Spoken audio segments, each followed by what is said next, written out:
potřebuješ trošku víc zvučnosti. Neznáš? Anální koru. Strašný. No,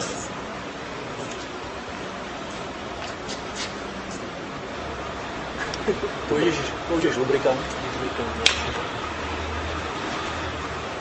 Bacha.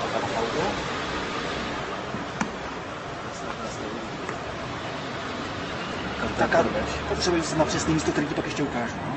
Teďka jenom zapumpuješ. A je to.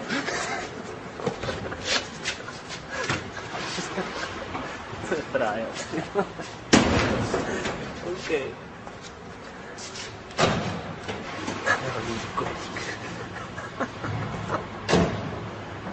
Takhle, tohle je jeden z mých nejoblíbenějších, je to strašně rychlý a strašně účinný.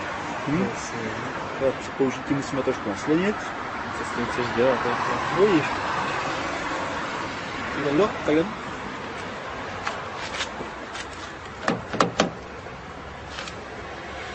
Tak já to musím těsnit.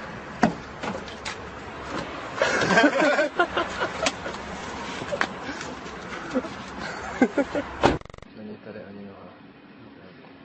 Stará dobrá Felicie, zámky na jednoduchý elektrický odvod. Tohle je co? To je 1800 kV, kamaráde. Takže my do těch zámků pustíme 1800 kV a uvidíme, co se stane. Jenom bacha, ničeho se neotýkat.